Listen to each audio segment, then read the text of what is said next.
Team NBS Media presents The Mask Podcast.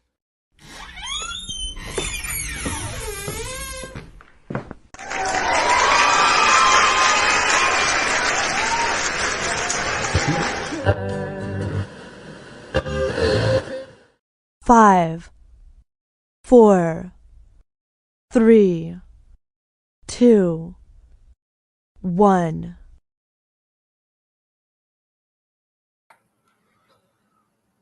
And action! Oh, we want to say that shit. You know what I'm saying? Yo, want to welcome everybody to another episode of the Mad Podcast. I'm your host, Mark. My co-host, Rick. Rick, what's going on, bro? Oh, not a whole hell of a lot. Loving this time of year, man. Freaking football season has finally started. We're chilling, ready for a great show tonight. Let's go. Tonight's show is Facts and Bullshit. Y'all remember we did it the NFL edition. This time we're gonna do entertainment edition. Movies. What the hell going on with my damn camera? We're not doing hip hop yet. Yeah, it's coming. We're not doing music yet. That's a whole nother area to get into. But we're gonna have some fun, talk about your favorite movies, favorite shows, favorite characters, and that notion. Real quick, we're gonna start the show off. Over the weekend, we lost an iconic actor, Mr. James Earl Jones. I had no idea the man was 93 years old. Right? That's something that just kind of crept up on you, because when you hear it, you're like, damn, dude, what happened? Like, fucking feels like he wasn't that old, and then all of a sudden you looked and it said 93. You're like, God damn, was he really that old? Yeah, I was like 93. You know what I mean? Yeah, I was like, damn, either that. I mean, I'm getting old too, but I was like, damn, 93. Right. Do you have a favorite character or movie that he played over time? You see, the hard part is, like, I said this to a couple friends of mine, a couple people I work with and whatnot. It's tough. Like, essentially, you lost one of the voices of our childhood. You know what I mean? Because, like, I can nail down one movie of mine that I could call his favorite, but he was in so many classics. Like, okay, so you're talking Field of Dreams, you're talking The Lion King, you're talking obviously Star Wars and freaking The Sandlot, and he was in the last 15 minutes of that movie, but like, you remember him from that movie as if he was in the whole thing. Like, he was just iconic, and that's a tough loss for the entertainment world. Yeah, that I'm still trying to narrow down a favorite role. Of course, to know me, one of my favorite characters of all time. Actually, he did not play the character; he just voiced the character. I'm not talking Lion King, people. So for me, I wanted to start the show off giving props to one of my favorite characters by Mr. James Earl Jones.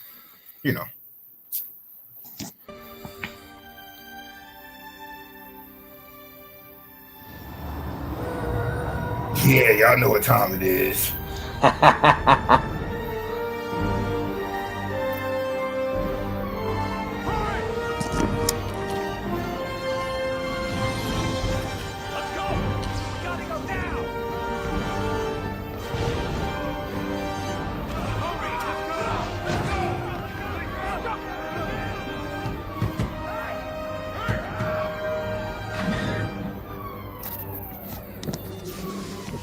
This gotta be the coldest entrance, yo.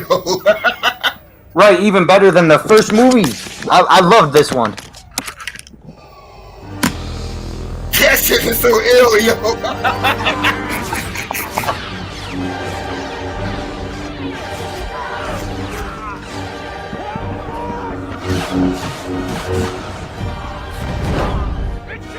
This nigga made him was a beast.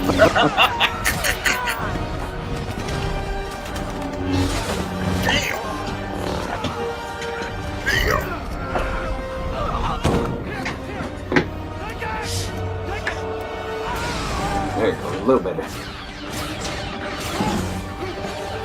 Nigga had no mercy, yo.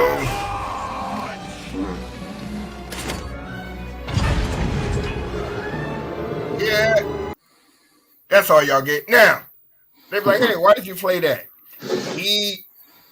Yes, Vader had no, excuse me, James Earl Jones had no words in that point. But my thing was that, to me, he is Darth Vader. Like, I don't know who is behind the mask. I know somebody's behind the mask. But for me, he is Darth Vader. Like, I don't know how y'all, say who Darth Vader is. When you say him, I think James Earl Jones. So to me, he was under the mask.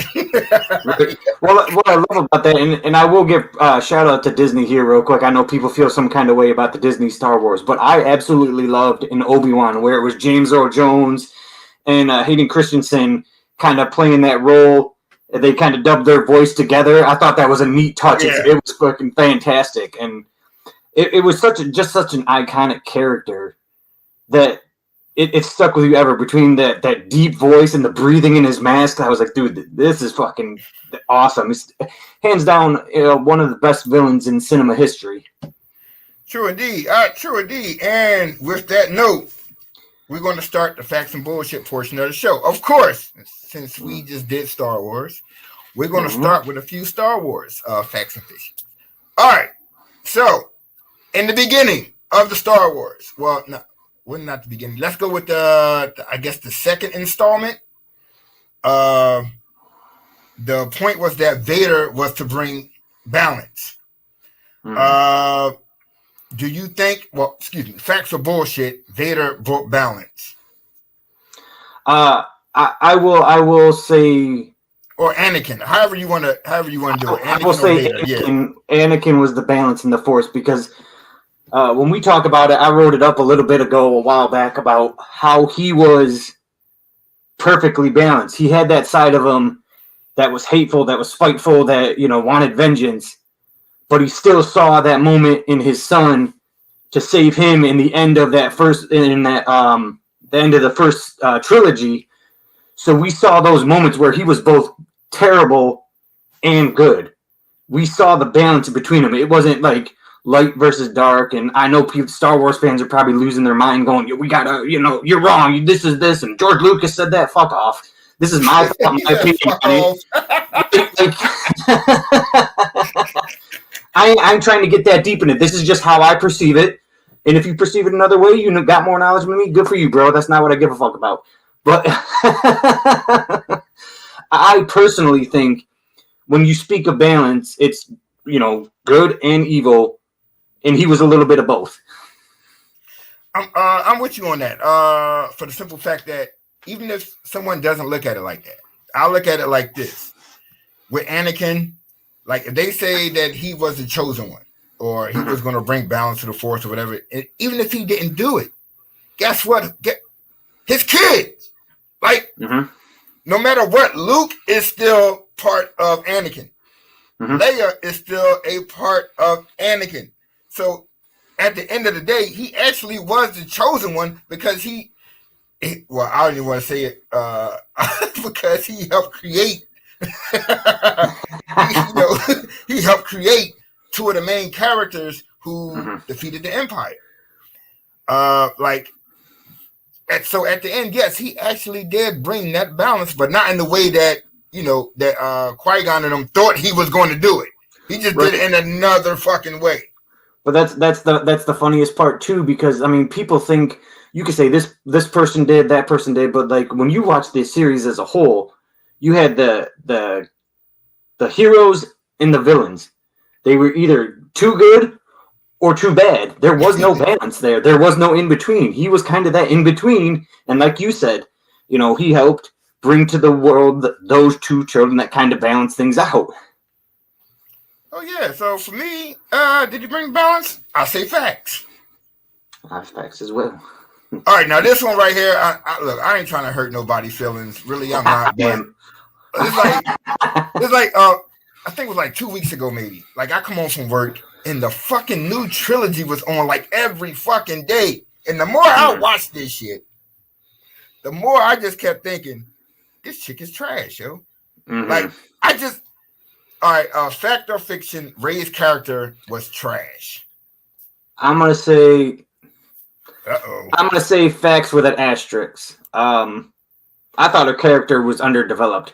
And I've said this, and I will continue to freaking bang the desk on this one. Disney fucked that up by going back and forth between two directors. We did not get the same consistent storyline through 3 trilogies. You can't have a character and one director sees it this way, then the next one picks it up, sees it that, and takes her that way, and then the next director comes back in and it's the same guy from the first one, and he wants to wrap up his story, but now he's got to fix all the stuff from the other story. It was just, the continuity sucked, dude. Like, that character had so much potential to be something good. There was even a point where I'm like, yo, she's going to turn out to be the bad guy. And I was actually rooting for Kylo Ren. I'm like, he's going to turn out to be the good. The story was set up. It was there. They just underdeveloped that shit. So in the grand scheme and this overall story, it was trash as in the story itself, but the character I thought had a lot of potential. You know what? Now that you said that, I agree. What fucked me up about her character is that it's like you watch Luke. It took Luke damn near 3 movies to master the Force. It took this chick like 1.5. Like the fact that she was moving rocks with no, I'm like, first of all, you can't even fight with a lightsaber. Like, shorty, your skills suck. Like, let's keep it a buck. She didn't know who the fuck she was until the end. But everything that Luke had to go through, those trials, she did not have to go through. And yet they try to make her one of the most powerful fucking Jedis. I'm like, yo, this chick can't even hold the fucking lightsaber, yo. Well, I think, the hardest part is, like, so many characters were wasted. You think Finn's character, what the fuck was the point of his story in the end? The Captain Phasma, the chick that was the gold or the silver gold stormtrooper, fucking from Game of Thrones. Like, bro, what the fuck was her character about? Like, they underdeveloped so many characters, and when you think about it, if you go back to like Rogue One, what you just seen, the blind character, I can't remember his name. He's like, I'm one of the forces with me. He's kind of channeling the Force. She just kind of magically shows up and it's there for her. And then, it's to your point. Like, that's fucking wild. Like, you didn't know developing. You just kind of said, here's what it is, copy and paste. Let's make it. Let's get it out there. Let's go. Yeah, I agree. It's like you threw away probably 30, 40 years of lore and it sucked. Yeah, I mean, it wasn't even, and to everybody out there bitching and moaning, it wasn't just because it was a female character. Fuck off. I was just ready to say that. I was just getting ready to say. I get it. It was going through that time where Disney, they did the same shit with Marvel and shit like that. It had nothing to do with her being a female character. It's just that we grew up watching Luke and them go through certain shit to become who he became, and they gave it to her within the first hour of the franchise. I'm like, well, damn. I mean, even if you go back to the original movies, and I remember seeing the interview with George Lucas said, yo, when you think about it, in the original movies, Luke and Han were just fucking fuck-ups. Like, they were just Leia was the one that kept them on pace, on track, kept them focused and moving forward. She was, in the original series, she was kind of like the guiding, like the hero of the whole thing. And I don't think people understand that enough. But at the end of the day, you can write good female characters for for the franchise. You just got to do it right. I agree. For me, the character was trash. I got to go with facts. Like I said, I mean, it's no hate against her. I just, the actress herself did great. I mean, she did what she was asked to do. It was an underdeveloped character. Exactly. I'm with you on that. But it's nothing against the female characters, nothing against her acting abilities. It was just the storyline that just made her. And I hope that they just move on from it. Please let that shit go. They're bringing her story back. They're bringing her character back. She's getting a new movie. God, pray for us. Please pray for us. All right, what do you got coming up? Oh, yeah, I always want to know this one. Luke was the most powerful Jedi, fact or fiction? I'm calling facts on that. And I'm only calling facts on that because we saw that. Dude, the Mandalorian, when he showed up in that, I was like, who's stronger than this dude? He made light work of everything like he came across. And I love it because the villain there, Moff Gideon, you could see it in his face, like he knew he was fucked too. Yeah. He was shook. He was shook, man. And that That is good storytelling. That is developing a character. That is building on something that was already established. That's how you do it, and that's why everybody loved that. But just that scene alone, I was like, that's it. I mean, you could go back and point out all the things along the way that showed he was. Even when you did the third trilogy, just him being able to, I guess you would say, superimpose himself all the way across the fucking... The dude just had it like that. He was it. For me, I'm on the fence. Luke was badass. Mm-hmm. But I still consider Vader a Jedi. Mm-hmm. Like, Vader does shit that of course, we have never seen done before. Mm-hmm. What the blood clot? Vader does shit like I have never seen before. What was it? Was the Obi-Wan show? They got to the ship. They're about to take off. My man walks through and totally stops the fucking ship in mid-air, pulls the bitch back down, and rips the fucking shit off without touching the motherfucking thing. I said, who the fuck got that kind of... Yo, the ship was trying to take the fuck off. My man said, and pulled the bitch down. I was like, yo.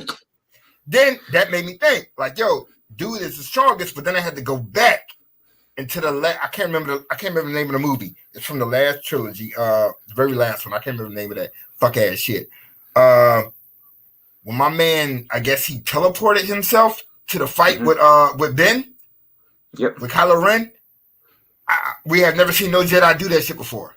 When Luke was, he was meditating on a rock, and then he, his figure was fighting Ben.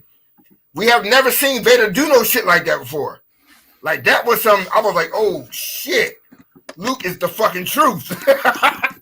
Right. So it's like, for me, I'm on a fence because they both are powerful, but then Vader got the good and the bad side. I guess that's what made him so fucking powerful. Well, you know what? And as we think about it, this is a harder question. We don't think this one out as thoroughly as we could have, because I'm sitting here and as I'm thinking, I'm like, damn, how do you not make the case for Obi-Wan? I'm like, fuck Obi-Wan. But you got to remember, he's the one that freaking, when you take a look at it, in the original movies, or well, the prequel trilogy, he was the one that killed Darth Maul.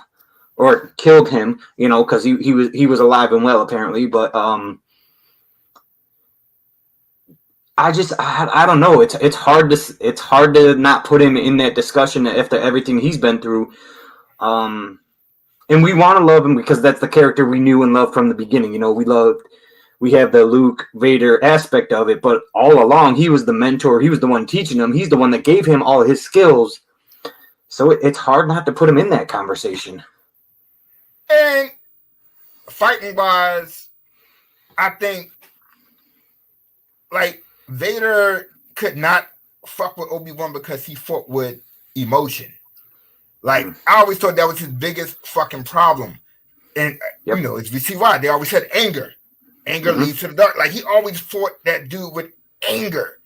If he would have thought it through, he would have fucked Obi-Wan up. But he always fought with fucking anger. And Obi-Wan, once again, he was smarter.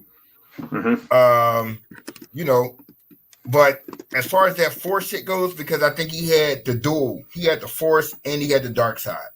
I don't know, man. I'm torn between Vader and fucking Luke when it comes to, who's the strongest fucking Jedi. So in this one, who's the most powerful Jedi was Luke. Shit. I gotta say Fat Boy, because I don't know.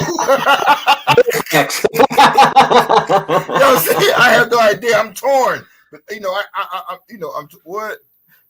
James Earl Jones reading David Letterman top 10 list was hilarious. Oh shit, I forgot. I'm over here not reading the chat at all. We got mad responses over here we're not even touching on, but I agree, man. Steve said, you can't freaking leave out Yoda, and see, the hard part is if we're talking about this and we're talking about fighting skills, pure fighting skills, okay, maybe there was people that were better, but the people that were actually in tune with the Force and could use their Force powers, that's a whole different story. We're talking about two different things potentially. So it's such a hard discussion to have on that. Yeah. I don't give a fuck. Vader's that dude. I'm fucking sorry, yo. Vader's that dude. There you go. Another topic from... I always pronounce the name wrong. I always do. The Acolyte, right? The Acolyte?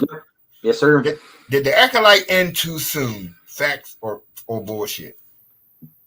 I'm calling facts, and I'll tell you what. Get the fucking keyboard warriors out of some of these fan bases, and you might give the creators time to create. Because for me, storytelling does not hit its peak in season 1. I don't give a shit what show you're watching. It does not hit its peak in season 1. Season 1 is all character development. You're learning all about these characters, who they are, what they stand for.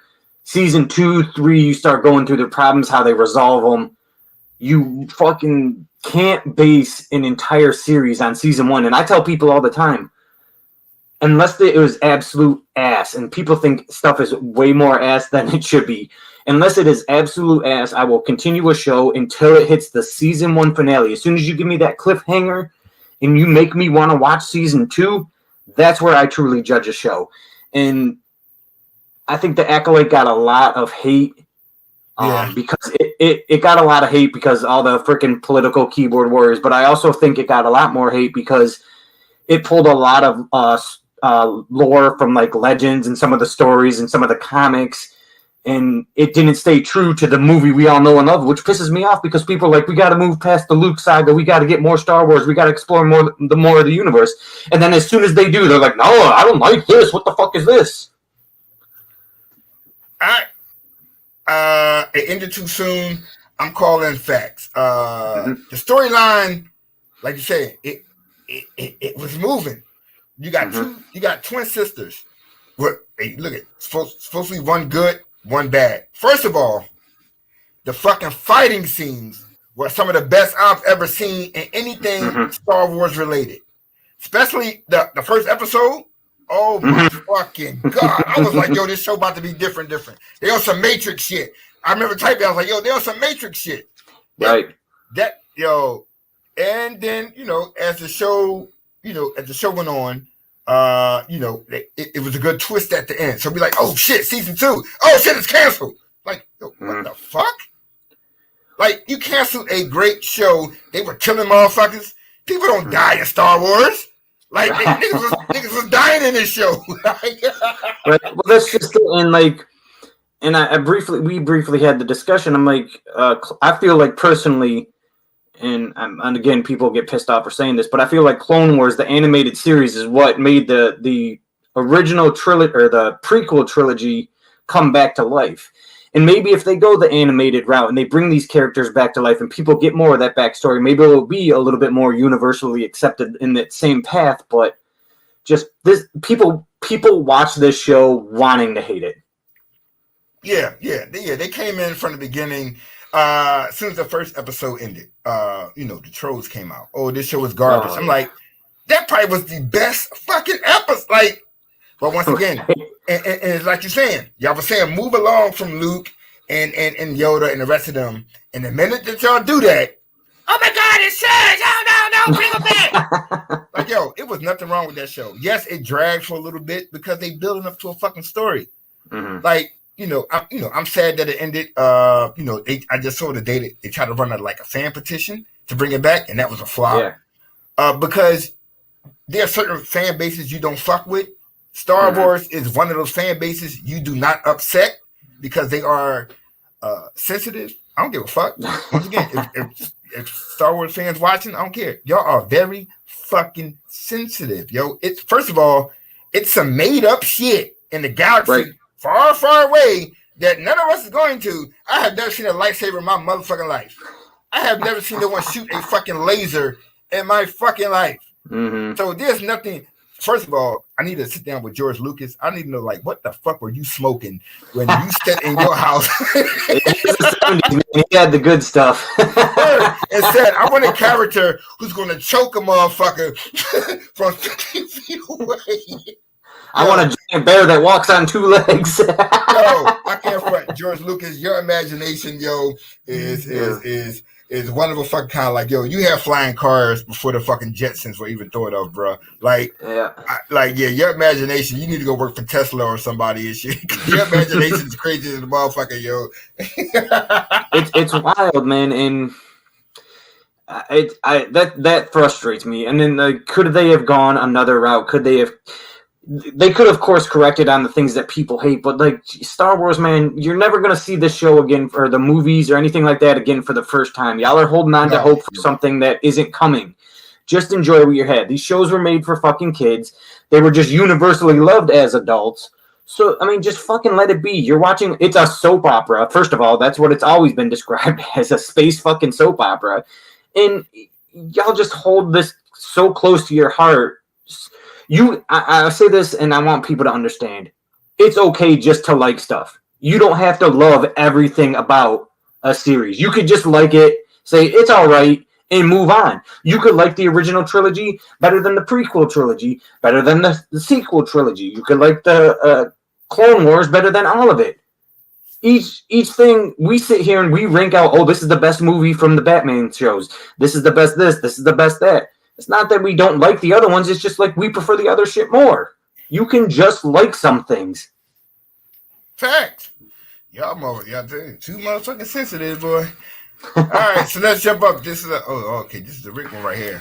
You going? All right. Facts or bullshit. The new Superman film will be $1 billion movie. That's a lot of fucking money, son. That's $1 billion, yeah. Facts or bullshit. I'm sorry. I'm calling facts. And the only reason I call it because Superman as a character is a worldwide phenomenon. You know, it's not just the United States things. People love some of these characters outside and overseas market when it comes to these superhero movies. They invest big time. And I don't care what anybody else says. This is just my personal feelings. I think James Gunn is invested enough, and Peter Safran, who are the head of DC Studios right now, they are invested in these characters more than just making the money. They want to tell a great story. They want these characters to come to life and to be universally loved. And I think they're on the right path. I don't care, again, what the internet trolls be saying. Fuck y'all. My personal feeling is this will be the return of the Superman we all grew up watching, in my opinion. He's got the classic look. There have been parts I've seen some, video leaks not video, but picture leaks online. And a lot of what they're doing and a lot of what I'm seeing reminds me of those old Superman movies. And you got these freaking Snyder heroes, keyboard warriors again. Bring back the Snyderverse. I'm like, it wasn't that great. Shut up. There was a reason they canceled it. But Superman, I think, will be $1 billion movie. How the rest of the movies play out, I'm not 100% certain, but I think Superman will be good. I want to call facts on this because I'm a Superman fan. Gunn, of course, I'm a fan of his. He tells the story right, which I believe he will. Does it have the opportunity to reach $1 billion? It sounds like I said it's a lot of money in the beginning, but we know with these fucking superhero movies, it's really not a lot of money because it can get there. The Joker, right? Did $1 billion. The fucking Joker. Right, yeah. There was like no superheroism in that fucking movie. Yeah, it was like nothing creative. No, I won't say creative. My bad. Nothing. Nothing superhero like. That's just a regular dude. Right, not isn't that over the top, big budget freaking superhero movie? Yeah. So Superman, can Superman do it? Right now there's not a lot of hype, which I like. They're not throwing it in our fucking face. I think the trolls are doing more work than anything, trying to knock it. And once again, just because you're doing that is the reason why it's going to reach $1 billion fucking dollars. Yeah. And then, of course, like Rick said, everybody wants to see James Gunn's vision for the DCU. I think that's very, very, very important. And if you know his work with MCU. Of course, I'm always going to say that. I'm always going to take y'all had to go get a Marvel dude, but he has a great vision. I can't wait to see what he does. And I'm not saying I'm switching from Marvel to DC, but I am going to be. I'm converting them. You heard it. That shit ain't never going to happen. That shit ain't going to happen. This Marvel all the way, but you did steal our guy, so I'm gonna, I'm gonna watch. I'm just waiting. I think. The biggest thing is how he develops that initial character, because even if you think of the Guardians of the Galaxy film, the first one, fantastic, people loved, and each time they released another one, the box office only grew. I think people became more and more invested in that story as he goes. So it all comes down to how they invest in that character and how they build that coming up into the show. And they got a couple HBO Max series coming up. That they might drop some hints in, so we'll kind of see some layout along the way. I think we see a little bit more before the movie actually drops, but I don't have any confirmation of that. This is just me speaking my mind. Don't be like, yo, spoilers, get the fuck out of here. I can't wait. So we both agree with that facts that it will be $1 billion, be $1 billion movie. Oh, next one for you. Yeah. Michael Keaton. The best Batman. Facts or bullshit? I don't even got a delay on this one. Facts. You even got a delay on this one. Yo, even though, I'm going to tell you why. Even though people have their feelings about the Flash movie and everything that happened there, you cannot tell me you weren't hyped to see Michael Keaton back as Batman. You watch that movie and you're like, fuck yes. And even I thought they did great with it. Like his fight scenes, or that fight scene where he's in his kitchen and he's dancing, like fighting on the counter. I'm like, that's it. That's Batman right there. That's fucking it. Damn it. All right. So you know what, Joe? Shit. All right, I gotta call bullshit. on this one. Because I'm with Joe, but it also depends on how you look at the characters. It's like me and James Bond. We all fucking love, Roger Moore. But oh my God, I'm drawing the fucking blank. Who's the guy who just played the last? Daniel Craig. Right. Roger Moore, and the rest of the dudes, they were more suave, more smooth. Michael Keaton was smooth as shit as Batman. However, Christian Bale, it was more of a aggressive. He was a Batman that was gonna whoop your ass. The same way with Daniel Craig and James Bond. He was gonna whoop your ass. So I related more to those characters. To me, Christian Bale is my favorite Batman because he brought another dimension to that role that Michael Keaton did not bring. But I grew up on Michael Keaton as Batman. So, but I still gotta call bullshit. I still think Christian Bale is the best Batman. I gotta say it. I said it in the chat here in response to Joe. Like I was not, and maybe because of the cast and the characters and how they were developed around him, I was not as big of a fan of Christian Bale. You can boo, but here's the thing.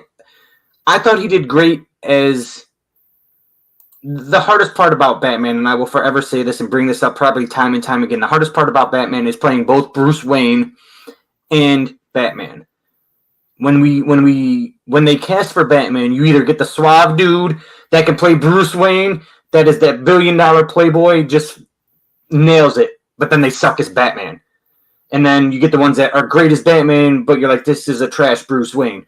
So the hardest part, I think Keaton was the best of both.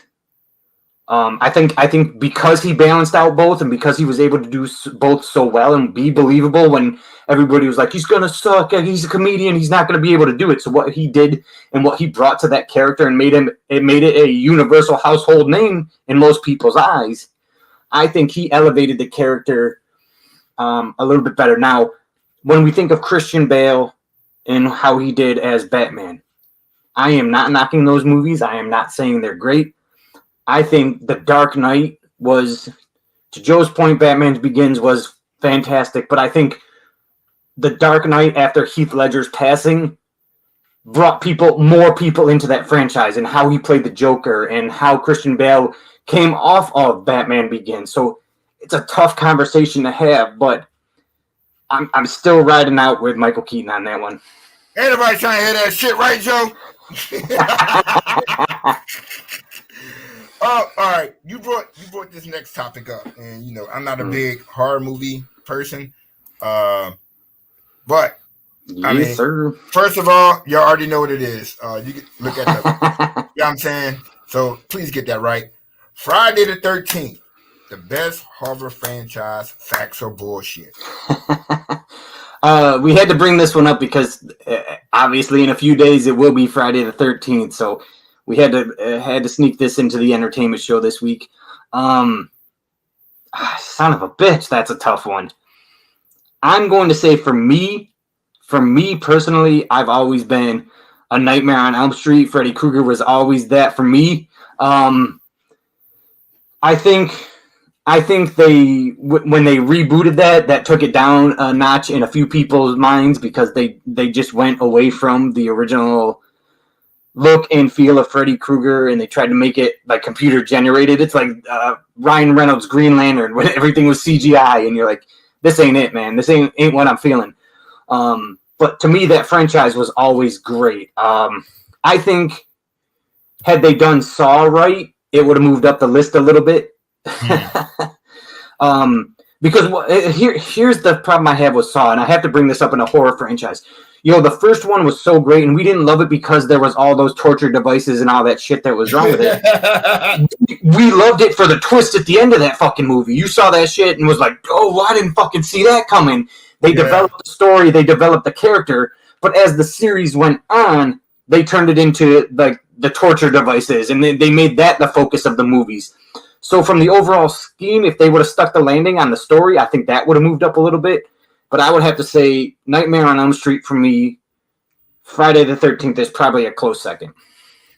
As a non-horror person, of course I watch, Friday the 13th. I watch Nightmare on Elm Street, and I don't know why, because they fucking terrify the shit out of me. Which everybody do shit sometimes that they got no fucking business doing. I fucking Jason. Not Jason. Mike. No, wait a minute. No, Mike was Halloween. Jason. Mike, yep. Jason. Shit, man. We talked about this earlier as a joke. Like, because I think it was a couple of weeks ago. Like if you know the motherfuckers in the house, you running. How the fuck does he catch you? He doesn't run. I never understood that shit. Like, oh shit, he coming. They haul ass through the woods. Y'all still get caught. The motherfucker doesn't run. So a little bit of shit was. It just reminds me of the Facebook meme. Bitches be tripping, and it's got freaking. I never understood that. But if I had to choose, is it the best horror franchise? I mean, everybody got their favorite. Like Halloween will always be, I guess, most people's favorite franchise just because they got 150 fucking movies. Same thing with Friday the 13th. They got 6,000 fucking movies. Freddy Krueger got 12. I mean, but for me, that's the best franchise because you were scared and you fucking laughed. Like Freddy was, he was straight comedy. He will make you laugh and kill you at the same fucking time. These had people scared to go to sleep at night, and that was fucking terrifying. You woke up tired. Man, look, look. Anytime your hard joint got a fucking song that people rap about, like, dude, like Nightmare on Elm Street was mainstream, yo. Nightmare on Elm Street took a freaking nursery rhyme and turned it into one of the scariest fucking songs ever. Look, man, Freddy was a beast. But don't get me wrong. So was Jason. So was fucking Michael Myers. These new age horror movies. I don't even know how to describe that. It's like you're trying too hard to make people scared. Look, bruh. growing up, when your mom say turn the lights off and get in bed, you got like 2 seconds when you hit that switch and try to jump in the bed at the same fucking time because you were scared. Like that. You wasn't scared because of the dark. You were scared because a movie made you fucking scared. Like, oh shit, Jason or Freddy might come out the closet. Like these had you shook. These horror movies today, you're like, I wish one of these motherfuckers would come in my motherfucking house. I will whoop this ghost ass. See, what Mark didn't tell you is that's what his mom used to use to make him clean his room. See, she fell down. Now he's gonna kill her. Room. He'd be tripping over shit. Ain't nobody scared of these little punk ass fucking horror franchises. Listen, but that's just the hardest part about these new franchises is all fucking jump scares. Like you get a loud fucking a musical thing or something that just jump out of the random. You're just trying to scare people off jump scares. You're not putting the psychological aspect of that movie in there. You're not making people afraid of what is in the dark. You're just trying to make loud noises and crashes and dumb shit. That's all. It shit. The whole genre has fucking changed, man. Go back. Go back. So back is Friday the 13th the best horror franchise. I call bullshit. And we know Rick called bullshit because Rick thinks it's Nightmare on Elm Street as well. See, yes, we can agree on some shit. Some things, just not during football season. Oh man, let's see if we agree about this one. Where's Joe at? Hey Julio, this might be a good one for y'all. Yes, sir. Soon as I hit the motherfucking show part. All right, time to end the Rocky and Creed I don't know. Franchise or franchises, I guess they tied in. Who the fuck knows nowadays? It's got its own freaking universe now. yeah, it got its own fucking universe now. So is it time to end the Rocky and Creed franchise? Facts or bullshit? We've talked about this but this has got a special place for me. A little sentimental nostalgia for me, but I think it's facts. I'm gonna tell you flat out. I heard the news the other day, and we briefly talked about it. I do not need a Rocky prequel. Like, how the fuck are you making a Rocky prequel? The first movie was the prequel. That's how they met. Didn't they meet in, like, the pet store or some shit? Why do I need everything else before that? I don't need anything else. That story was the perfect kickoff to their love story. What the fuck are we doing? I guess they can go back to when he used to bounce the ball and shit and walk around with the fucking hat and the fucking leather coat. I don't know what the fuck they're going to do. Going to elementary school? What the fuck are we doing? I don't want to see that fucking shit. Like, that's why I'm looking at it. I'm like, yo, as much as we love Rocky and grew up on Rocky, and now we have grown to like or sometimes love Creed. It's time for them shits to end. Creed. He had retired pretty much at the end. Like that was what 3 movies. Rocky did 6 when they should have stopped at 4. Like the man was broke, then he got rich and lost his money again. Then he got cancer and passed it on to Creed and out the blue. I guess he fought like 100 fights in between movies. I don't know how the fuck that shit transpired, but fuck if I know. But it's time. It's time to end because it was a good adjustment that was going. In my opinion, I think it was going to go towards. Oh my God, what's the guy's name who was fighting the girl or whatever happened? Jonathan Majors. I'm thinking they was going to pass it to him, but we all know that's not going to happen. So now years might pass and he might pass it to his daughter. Like, no, please. No, I don't want to watch $1 Million Baby again. Like, just no offense. Before anybody say, cancel the motherfuckers, cancel this. That's going to be the next segment. Cancel this. Middle fingers. Yeah, I don't want to see that. 3 movies from Creed is enough. 6, that's 9 movies in the franchise. Let it go. That's 9 fucking movies. Right now, you're on Fast and Furious pace. And we're about to get into that a little later, but let it go. That's 9 fucking movies in that franchise. You have achieved everything you needed to achieve. Fuck off. Let's go do something else. Here's where I'm frustrated, right? So at the end of the day, I thought Rocky Balboa, that last one where he fights the one dude and they had like all the AI simulation of how the fight would go. Yeah, Antonio Tarver. Yeah, that motherfucker. I was like, bro, that's the perfect way to wrap it up. Like, you was the movie great? No, but you put a bow on it. You called it a day. It was emotional. You had those moments, and you're like, that's it. Let it be fucking done. That was, to me, that was the ending. That was the bookend. That's where the story should have stopped. You want to go on with Creed? Cool. Make that one movie. Make 2 movies. The sequel. Now they're on the 3rd, thinking about a 4th, thinking about a spinoff. Like, dude, no, just. We're too franchise happy these days. Like, everything doesn't need its own franchise. Yeah, I agree. I agree. It's time. So I'm calling facts on this. It's time to end the Rock and Creed franchise. Once again, look at y'all. Something me and Rick agree on again. I don't know what's going on. Now this one right here, I'm not sure if Rick even got to this point of the story because I know he was starting to watch it, but I don't know if he got.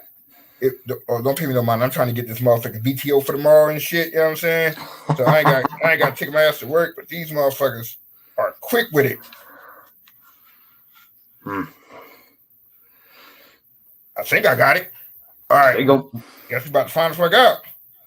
If I get the fucking email, damn, we about to find out. All right. Anyway, don't pay me no mind, y'all. I'm sorry. I kind of went Thursday off and shit. You know, I got Tuesday and Wednesday. I kind of went Thursday off. It was offered VTO for Thursday. I'm like, fuck it, I'll take it. But I don't know if I got it or not because I'm too busy in the show right now. All right, so I don't know if Rick got this far. Nope. See? God damn it, I know. And they're like, oh, why did you do that? Because I'm like, yo, Rick was watching the show. I thought they had got to the point. Well, anyway. Well, hey, like I said, we're going to talk about it, but I'm going to tell you flat out, by the time I probably get to this part, I'm going to forget anyway. Oh, shit. I'm like, oh, shit, that's what Mark was talking about. Oh, shit, I do got it. I did get it. Fuck yeah, there you go, bud. Oh, shit, I got to go back to work to Friday now. Oh, yeah. Yeah. Boom, boom, boom. Getting these off and shit. Yeah. Boom, boom, boom, boom, boom, boom. All right, anyway, Stringer had to kill D'Angelo. Anybody know this? This is The Wire. I have heard that, no, he did not have to do it. Since Rick did not say it, I can't, Rick won't have anything to say on that part. Can't defend it. In my opinion, he had to kill him, even though it was Avon's nephew. It was family. But however, D'Angelo was doing drugs in prison, and he was going to snitch the whole fucking family out, bring the whole operation down. Yo, there's no rules in the street. There's no rules in this game. Family or not, he was about to bring the whole fucking empire down because he was in his fucking feelings about what happened to Michael B. Jordan's character, Wallace. That really fucked D'Angelo up. So being so he's in prison, he's about to snitch. Well, turn state evidence or whatever the case may be. Stringer had to make the difficult call to have D'Angelo killed in prison and make it look like a suicide. I call facts on this shit. I don't know if you can say certain shit because I don't know who be watching and shit. But if I was, how can I say this? If I was in a TV show, let's say that. If I was in the TV show and I was writing it, I would have made somebody kill fucking D'Angelo as well. So, in my opinion, Stringer made the right call by having D'Angelo killed because he was about to topple that whole fucking empire, blood or not. So, fuck it, I call facts on that shit. I gotta say, you know what? That's one of my favorite parts of writing it. When the same thing happened to me at the end. People won't believe me, but I say this. I'm like, that's how I personally would have wrote the end to end game. Like, I might have tweaked it a little bit, but once I saw that play out, I'm like, that's how I would have done it. I love seeing like the story play out the way that I would have thought it that way. See, anybody listening, y'all, of course, y'all know what Rick and I do. Like, we create content, not just the podcast shit, but we write a lot of articles. And as long as I've known Rick, my biggest thing I always say is, like, when we're watching a TV show and we're going to do an article on an episode, I would say, like, yo, write the article as if you were writing the fucking episode. Fuck what they wrote. Like if you see a character that you think should go this way instead of the actual writer making it go that way, write that shit how you would think, because I guarantee you, out of 1 million people watching, there's 500 people thinking the same thing you fucking thinking. And they're the ones that's going to read your fucking article and agree with you. Right. And that was the hardest part for me, especially with Endgame, because at the end of the day, I was like, dude, I can't write it this way because I have a feeling that's the way it's going to play out. And if I write that article, I went back and forth for days. I'm like, I need to write this article. This is my theory. You know, we do theory pieces all the time. This is how I think it should go. And I played around with it because people invested so much time. That was a 10 years of freaking movies right there, 25 plus. And if I wrote it and I spoiled it, I would have felt like a straight asshole, you know? But you know me, I'm going to write the shit any other way. Fuck it. Right. Because, you know, like, we're having discussions now. Or you're having discussions with people at work, on the bus, outside your house. Like, yo, I don't like a certain character. I don't like the direction they're going. I don't have to listen to the fucking writer. I'm gonna write a piece that says, yo, I think he should marry so-and-so, or he should kill so-and-so. I don't give a fuck what happened last episode. That's how I feel. Right. But yeah, I am too on the fence like that because I know how I invest in a show. So I always worry about, like, yo, people invest a good amount of time. They're so emotionally freaking charged with this shit. Like, sometimes it's hard because you really want to get that out there. You really want to put that good idea to paper. And I'm like, fuck, dude, that's so hard not to spoil the shit. Because if you invest like you and I do, and you analyze this stuff, and you watch this things multiple times, you can see the story they've been setting up the whole entire fucking time. And we can call it. And you know, we make a perfect example. I will always use this example. Pretty Little Fucking Liars. Rick, I used to write like 2 or 3 articles a week on this fucking show. Minimum. 2. That's like watching one episode, like on I guess say maybe like a Tuesday. Between that Tuesday and that following Tuesday, I dropped 3 or 4 pieces on that one fucking episode. But what happened is we would go into a Facebook group, right? We would share the article in a Facebook group. Never a good idea. Never a good idea.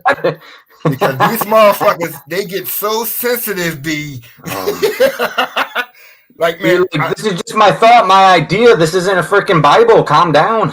You know, and the wildest part, I remember Marlene King, who was the creator of Pretty Little Liars. I think during the last episode, like, you know, during that time of the last episode, like, you know, they would, you know, interview her, and she would say, "Hey, guess what? Some people actually figured it the fuck out because I'm in the chat rooms." That's her talking. She was like, "Yo, I'm in the chat rooms. Y'all have figured the fucking theory out, but I could not tell y'all that y'all were fucking correct." That's what I mean. That's how I'm always on writers about, yo, write it. Like, if it's in your head, write it. Just, you know, it may not be well received. Who gives a fuck? If that's how you feel, write it the fuck down. Because when she said that shit, I was like, damn. Well, don't worry. All my theories were fucking wrong. I had never came to the conclusion that she had a fucking twin. That shit blew me the fuck away. I was like, oh shit. And I think way out of left field. That shit was like way out of fucking left field. I was dead wrong, so I know she was talking to my crazy ass. I was wrong as a motherfucker. Which is great in shit like that, because that's a common staple in freaking any murder mystery, any freaking detective show. There's always that old trope of having a twin. But when you write someone or something so well that nobody thinks that, you've done a great fucking job. True indeed. See, look at that. Sometimes, you know what I'm saying? All right, this is strictly a Rick question, because I got nothing to do with this motherfucker right here. I don't know shit about this motherfucker. Woo! Ted Lasso needs a season 4. Facts or bullshit? Oh, shit. He got to think, we in trouble. So, needs a season 4, I'm going to call bullshit. Really? Yeah. Does it need a season 4? They wrapped it up. I'd be okay if they didn't continue. Now, needs a season 4, and me personally and all the rest of the fan base wanting a season 4, fuck yeah, let's write this shit. Let's get it done. I'm just fucking greedy, that's all. But no, they wrote the story as 3 seasons. And so, like, the main continuity in that main story ended at 3 seasons. Now, did they leave plenty on the table that they can do more? Absolutely. And hands down, that is one of, I want to say, my top 5 shows of the post-COVID era or during COVID era. From, that show came out and it was exactly what everybody needed. It was lighthearted. It was funny. It reminded us of those cheesy 90s sports comedies. Had the dad jokes in there. It was very well written. There were a ton of likable characters. It was exactly what people needed to lift their spirits back up. And I kind of like what they said, because I've heard the interviews and I've read the articles where they said we have we want to be able to bring the show back because we have more story to tell. We don't want to bring it back just because we want to make more money. And that I respect. I want them to pick the right story and not just keep it going for the hell of it. So I think if they come back with a fantastic story for season 4, I think it will be universally accepted just as the rest of the show was. But does it need to? Fuck no. God damn. Yeah, look, like I said, I don't know shit about the motherfucking show. Rick has mentioned to me a couple of times, watch it. Maybe one day, I don't drink anymore, but maybe I get drunk, I'll watch the shit. I don't fucking know. I have no idea what the fucking show's about. It's one of those things where you just need a lighthearted show that you don't need to theorize a lot about. You're just gonna sit down, enjoy it, get a few good laughs out of it. Some great characters. There are universally loved characters in that show. So I think a lot of people miss that out. That anyone who hasn't watched that show, I think, is missing out. All right. Okay. Let's get ready. All right, you people. I don't want nobody crying. I don't want nobody getting emotional. However, this is my thing. Fast and Furious should have ended after Paul Walker's death. Even though I put died, I just freestyle my own shit because I wrote the motherfucker. So I say how the fuck I want to say it. Facts or bullshit? Should series? Should the franchise have continued after his death? Facts or bullshit? I think should it have ended after he died? Yes. I think once they did that tribute movie, fucking put the bookmark on it. Call it a done. And I get it. They wanted to honor his memory and keep that story that he helped build alive. But at some point, you're beating that dead horse, man. It's so far removed from what it was. Yeah. You got The Rock in and Jason Statham, and it's just it's like they're trying to recapture the classic 90s action film. You know what I mean? It's gone so far off the rails that I don't even think that it's honoring his memory anymore. You know what I mean? It's so beyond what they were trying to create that it's not the same movie. And if you would have just ended the story after he passed and you would have made that tribute movie and ended the story there, nobody would have complained. You could have. They tried to do spin-offs. You've tried to do everything you could with it, and people are still going to see it. Don't know why, but I think people are just seeing it right now because they've invested so much in it, not because they actually enjoy it anymore. I ain't gonna lie, I'm one of them people. I mean, at the end of the day, I'm with you. Once they had that like final brother race, at the end, I forgot. I ain't gonna lie, I forgot what's it like Fast 7. I forgot which one. It was the 7th. Yep. Like once they had that final shit and they did that song, I didn't want to say a song. You might start crying and shit. But that was it. It was nothing else left to do. And then these motherfuckers went into outer space. I was fucking done. How did we go from racing pink slips to outer space, bro? and what got me, I remember them hyping the movie up, and Tyrese was like, "Oh, we about to do some shit that y'all had never seen." These motherfuckers took a car into outer space, eating Snickers. I saw that shit. I was like, "Yo, my dude, stop the motherfucker!" Like in the movie right there. Now they trying to get it back, as they say, to the basic. But no, these motherfuckers riding on ice in Antarctica, and like they got submarines, and then not even that. You bringing back dead people. Like I saw Han get blown the fuck up. Now then he came back. Then I saw Giselle fall out of a fucking airplane.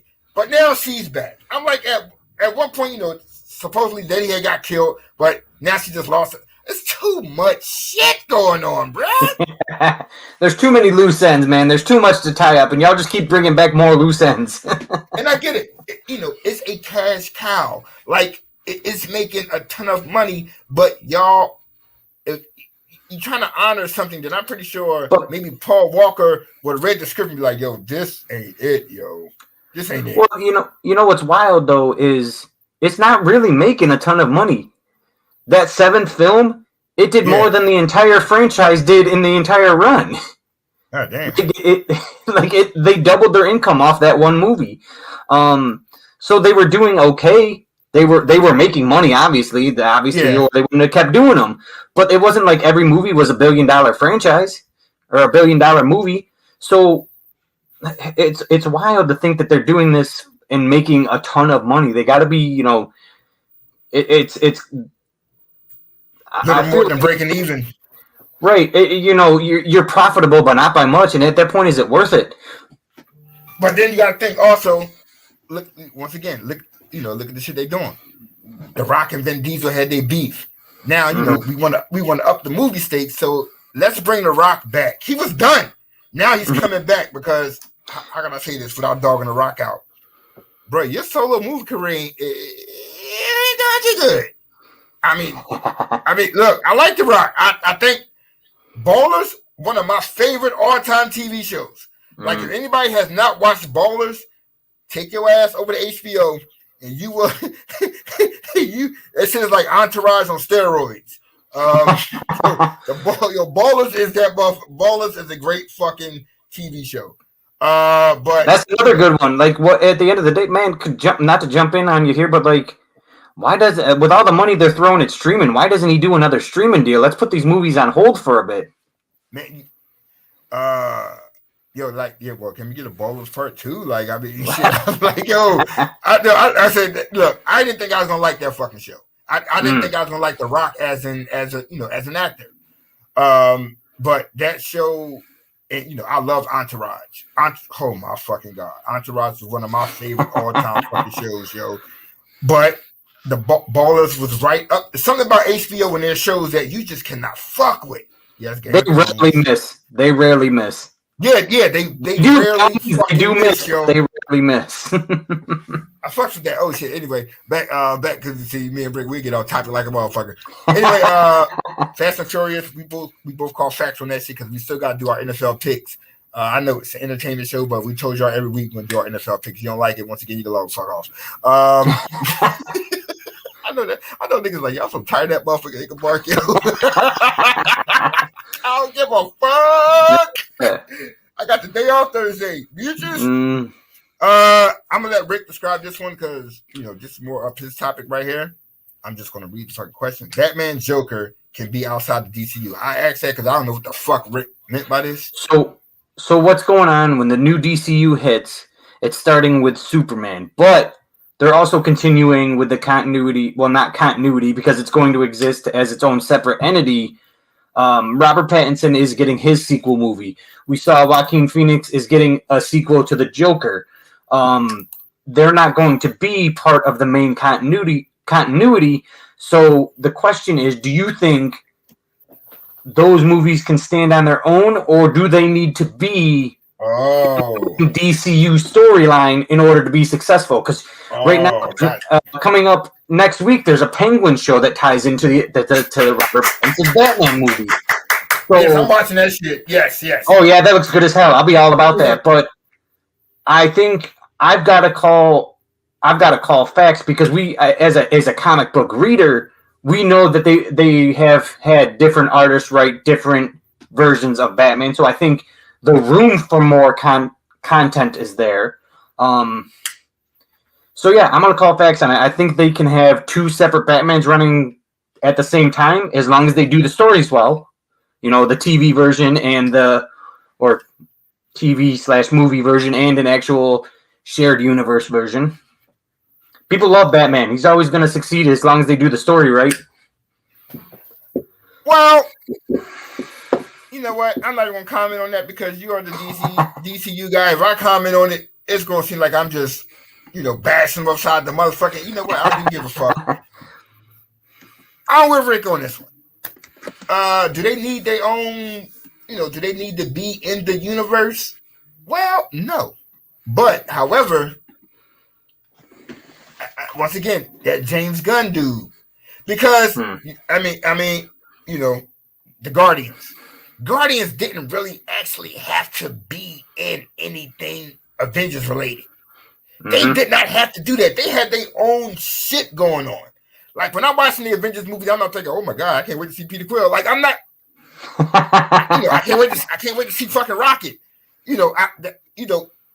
I think James Gunn has a way of making shit stand alone, but yet still be dope as fuck. Like I said, I'm not going to be a fucking DC fan. However, I am going to be a watcher. Like I can't wait for the Penguin shit, even though that's not the James Gunn shit. I can't wait. Batman and the Joker, and they pretty much on their own fucking, like you said, with Robert Pattinson and was it Colin Firth? Who's playing Penguin? Colin Farrell. I said Colin Farrell. What the fuck am I thinking? Colin Farrell. I just watched the dude play a fucking alien on Sugar. That I didn't know they was fucking aliens until the end. That shit fucked me up. I was wondering why dude kept saying where we from or us. I'm like, yo, like fucking they like a gang? These niggas were fucking aliens. I was wondering why he kept taking a drug. I'm like, oh, maybe getting coked up or some shit. They was fucking aliens. That shit fucked me up. I ain't gonna lie. Mark's dropping major spoilers on y'all. Oh shit, my bad. Not for me. That's a newer one. That shit been out for months. If you ain't seen Apple TV, that's your mother. You better fucking upgrade your subscription or some shit. I don't know. Hey, but that shit. Back and did forth. You know he was alien? I didn't know he was a fucking alien. But that again, that's just good writing. Where you should have seen it coming all along. You're like, fuck, dude. Now it makes sense. Oh, how could you see it? I didn't see it. I just thought they was like some motherfuckers who traveled together and it was like kind of stopping crime. And to the end, I was like, wait a minute, something ain't right here. And then he saying from this world, I was like, wait a minute, this motherfucker's a fucking alien? I was like, yo, that was some damn good writing right there. They had normally I'll figure some shit out, but not this one. Because look, I ain't gonna tell y'all the show, but check it out. It's called Sugar. It's on Apple TV, Apple Plus or Apple TV. Apple TV Plus. So you got it all right. It's all in there. Check that shit out. Sugar. That shit is dope as fuck. Anyway, I'm gonna sell Mark on DC the way I sold him on Apple TV. No. He's like, I don't even need all this Apple shit. And all of a sudden, he talks about 4 or 5 shows from that. No, that's because that shit came through with my Apple subscription. That shit came through with my phone. I was like, well, I ain't got to pay for the motherfucker per se. So, but don't get me wrong. You know what? We about to get on topic again. We need a whole other show. We about to get on topic. What's the next motherfucker, Joe? Because this damn Rick got me all fucked up, yo. All right, we was talking about the DCU, so let's go to the fucking the greatest MCU. Wanda shows up on Agatha. Facts or bullshit? See, I think facts, because this show, and again, I have no inside information. This is just what I saw from previews. This feels like almost a prequel show to WandaVision. Okay. It seems like there's a missing piece that we're getting with this story that hopefully it ties in, because I will never turn down seeing more freaking Scarlet Witch. Loved her as a character, hands down, well written. Even WandaVision, when I'm watching it in the first episodes, and I'm like, what the fuck is going on? But I still couldn't stop watching it. And then when they tied it in the end, I'm like, oh shit, now it makes sense. So I think bringing her into that story is hands down is a must. So I'm going to call facts. Fuck. I didn't think about it like that. I had my answer all ready to go and shit. God damn it, Rick. Sometimes, you know what? I'm going first. Shit. Sorry, y'all. I had a whole answer ready and shit. Then Rick just went and fucked it all up with his fucking explanation and shit. Oh man, fuck. Wanda shows up on Agatha. Now I gotta fucking circle back. Damn it, Rick. I fucking hate you. Shit. All right. I gotta call facts now because Rick done said some shit that made me think. I was not thinking about a fucking prequel. I'm thinking about the Agatha that we got from WandaVision. So I'm like, ain't no way in hell they could bring Wanda back because Wanda is no longer Wanda. She's fucking Scarlet Witch now. But no, actually, they killed Scarlet Witch. Actually, she killed Scarlet Witch. We think. We think. But because I was thinking, like, there's no way you can have Scarlet Witch and Agatha on the same fucking show because no one can fuck with Scarlet Witch. Agatha's cool. She's funny. She's like Freddy Krueger. Like, you know what I'm saying? You gotta be scared of her ass because she can fuck you up. But in the end, Scarlet Witch, she's every fucking horror movie combined.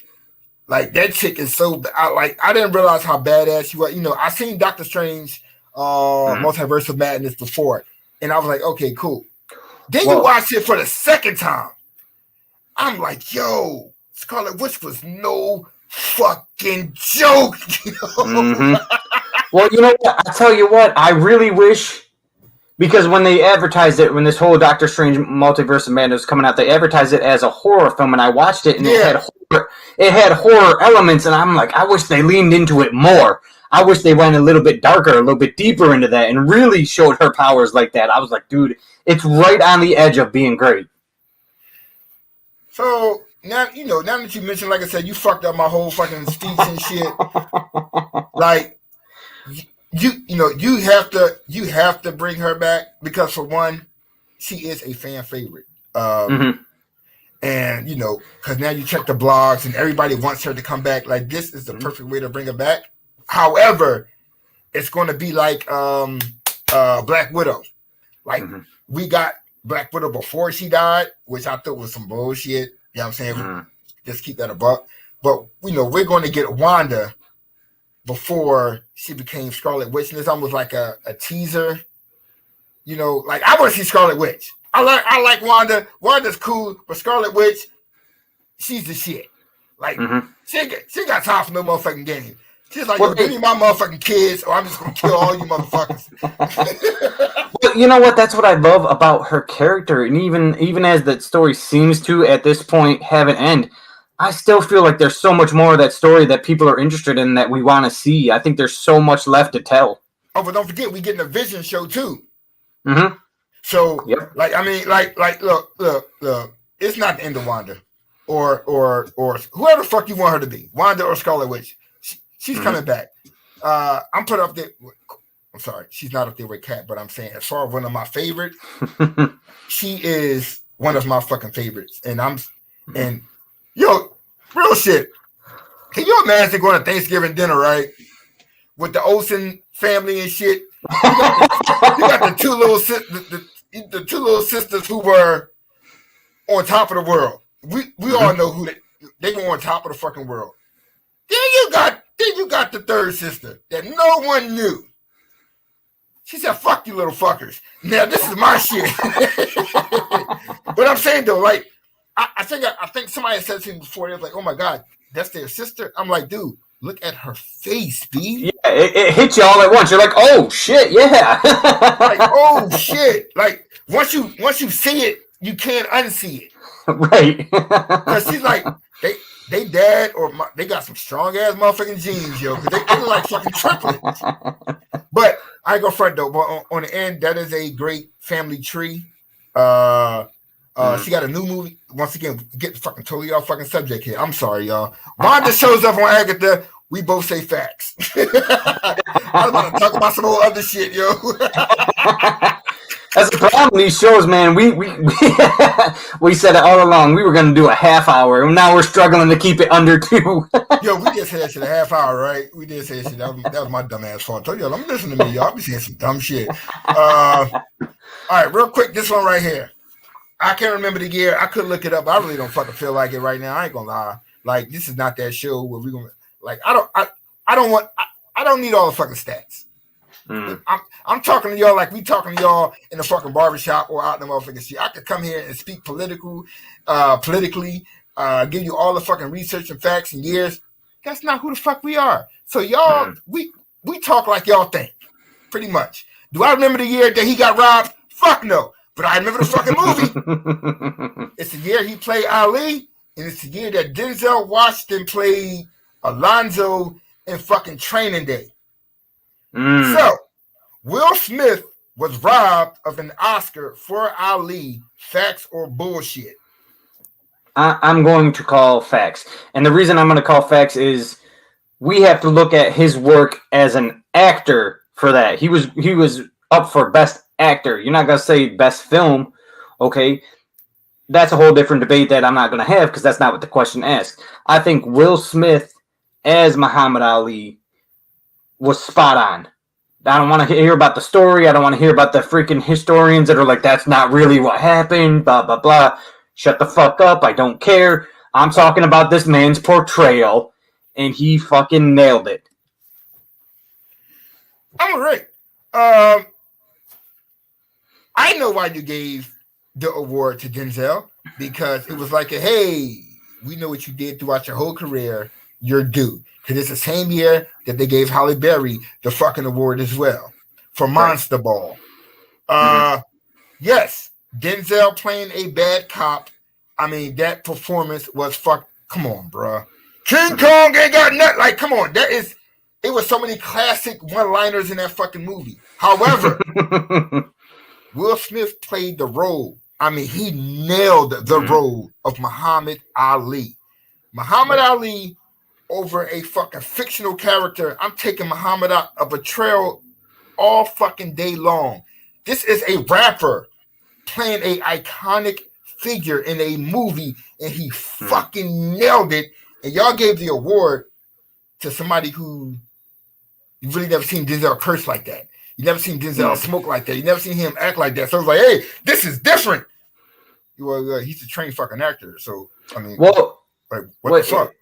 That's what pisses me off about these award shows. It's like, I don't feel like they give them to the movie or the actor that deserves it. Like you said, you're like, oh, it was his time. I'm like, you shouldn't have to earn your pay your dues over here. If your movie was better, your character was fucking better. Your character was fucking better. Why are we making someone pay their dues? Oh, he's due to win. I'm not taking anything away from Denzel. Hell of an actor. I don't give a fuck. I still think to me, that wasn't even his best movie. I love the movie John Q. I love that movie, a little lesser known movie, but that movie had so much heart, so emotional. It was so My raw. son's gonna bury me. Exactly. Personally, that movie was absolutely fantastic, and that's one of the ones I will watch every time it's on, and he was phenomenal in that movie. But you cannot tell me that wait a minute, Joe never seen Ali. Hey, you know what, Joe? You gotta exit stage left, bro. Like, what the fuck, man? Joe, what the hell? My goodness. Rick, Joe never seen Ali. What I lost for words. I went off track. I don't even know what I was saying anymore. Word, but I mean, like you were saying, look, I agree. Like, y'all gave this man an award over his body of work over the years. My thing is, as an actor, like, if you gotta play, like, if you gotta play another, like I said, if you play another person and you nail that shit, dude, like somebody play Martin Luther King, you know how hard that is. But if somebody nail that shit, you looking like, damn, he did a great fucking job. Yes, Denzel did a great job as a corrupt cop. Cool. Will Smith did a great job as Muhammad Ali. That made Muhammad Ali look back and like, well damn. That's so fucking. That's true, because at the end of the day, there's nothing to compare that fictional character to.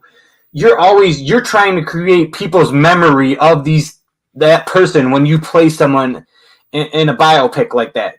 You know what I mean? People remember that. That is ingrained in their head. So if you can't nail that role and make people believe that it's true and that it's actually that person being portrayed on screen, you're dead in the water. So to be able to do that without flaw, it's like Jamie Foxx playing Ray Charles. Oh shit! Like, nailed it. Made people like I could like, bro, that's Ray Charles. That's all this growing up. That's what you saw. That he portrayed it perfectly. And I think Will Smith had that same thing for Ali, and I don't think he was given enough credit for that. People loved it. People loved the role. You heard a universal praise for it, but somehow he was robbed of an award. I agree. All right, let's switch some shit up right here. Bam! Beverly Hills 90210, best teen drama. Facts or bullshit? Damn. I say I gotta call facts. And it's sad because I think of when we're talking, I have to qualify this as a teen drama in a true drama, not like the TJIF, family friendly dramas. You know what I mean? Yeah. This was more of an adult teen drama than a young teen drama. So I gotta say, in the stories and the stuff that they tackled, it was up there, man. I don't remember a single time like there was pictures and videos and merch everywhere. So these people were like top of the world before all the big, like, I would say, like, they were on a level of Friends before Friends was. You know what I mean? Like, level. So I'm with Rick on that one. I gotta call facts. For one, y'all see the color of my skin. Like, dude, everybody, I don't give a fuck what color you are, have seen at least one episode of 90210. Like, that's at that time when we were growing up. I think as a teen, that was like the first show where we seen teens, having sex. And before everything, like you said, the Cosby Show and shit of that nature, that shit wasn't going on at Cosby Show. Brenda fucking Dillon, and then fucking oh my god, I'm old. I can't remember the other chick name. Dillon and no, Brenda and oh my god, yeah, Brenda and her. Yeah, I mean, you had the nerd chick. You had Brian Austin Green, fucking the little ugly girl. Yeah, I called her ugly. I don't give a fuck. Fuck with that girl named Donna. I think it was Donna. Damn, I still remember some of the people's names and shit. Oh shit. But yeah, 90210 was different. I mean, you dealt with the teen pregnancy, you dealt with rape, you dealt with death. They touched on everything that you can imagine in the still situations that we're going through today that this show touched on 20 fucking something years ago. Like, this show was so far ahead. That's just it. I was gonna say, and I cut you off, my bad. But like, it was stuff that is universally accepted in today's television. They were telling those stories back then when it was a little bit more risky to tell those stories. You're like, ooh man, I don't know that they're gonna get away with that, So they took a lot of chances and they got away with it because they were doing so great at portraying young teens and sort of those struggles, and they did it in a way that kind of didn't feel like they were going to get kicked off TV. You know what I mean? Like, they did it in a way that portrayed, that got conversations going. I guess I could say that people wanted to talk about. Yeah. That's the first joint of, you saw like the love triangles. I still came in. And then they had a reboot. Mm-hmm. You know what I'm saying? Not too many shows get rebooted like that. They had a whole fucking reboot. To me, I watch a lot of teen dramas. That is still the best teen drama I, have ever seen. So I got to call facts on that shit. All right, next up. Okay, no. Well, you know what? Let's go to the next one. Fuck that shit. Next teen drama. One Tree Hill spinoff is a great idea. I don't know if Rick know anything about this shit right here. I've seen a couple episodes, but a couple. What the hell, Rick? What you doing, bro? I seen a hand. I didn't watch it thoroughly, but what I saw of it, I think they did a great job with that story. I knew a lot of people were big into it. It's another one of those sort of adult teen dramas. From what I understand, it ended in a spot that it should have ended, and I'm so torn because I always want to see more of these characters. I always want more stories, but personally, if they wrap up a story like to the point where I'm comfortable with the ending, I really don't want them to go back and ruin it. So it's like we watch Agents of S.H.I.E.L.D. What was the two agents that they retired in the middle of the show? If they would have brought them back at the end of the show, I'd have been so disappointed because the send-off was so great. You know what I mean? If they went back and they wrote them back in, I'd be like, you know what, man, that kind of cheapens it. I'm with you. So I'm gonna call bullshit. Oh, so me, I'm calling bullshit as well. I am a One Tree Hill fan. I watch every fucking episode. And of course, every season, every fucking episode. To hear that there's a spinoff, I'm hugely disappointed. So far, I got 3 paragraphs written for an article. I just have not. Oh yeah, once I heard the news, I start writing. You know, I'm disappointed. I think it ended the way it should have ended, and that was it. We leave that shit alone. I don't want to see a fucking spinoff. I don't give a fuck what you do. So I call bullshit on this one. Not a great idea. Yeah, we got like a half hour. We still got picks. Let's get to some. Now, this is a debate that Rick and I have had for quite a while now. Yeah, so I'm just gonna put it up there, and I'm gonna let Rick. Yeah. Ah, goddamn. Yeah, we have had this debate for some years right now. I thought it was time to bring the debate to the fucking forefront, and let's see how y'all feel. Now, how can I say this? Because Rick can call facts or bullshit, then he can give his answer. Tom Spider-Man, Tom Holland, y'all, the Spider-Man that we know as of today, suffered the most. Facts or bullshit?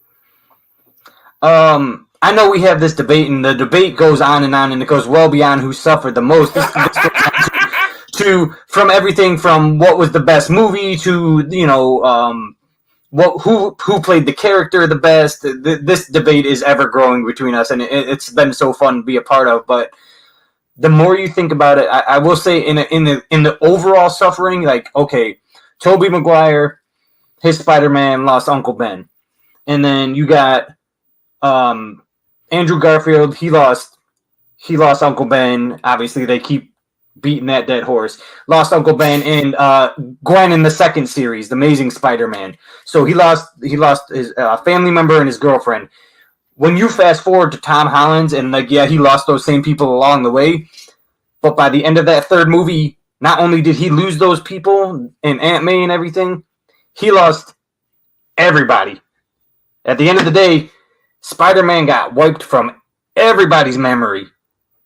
Nobody knows who he is anymore.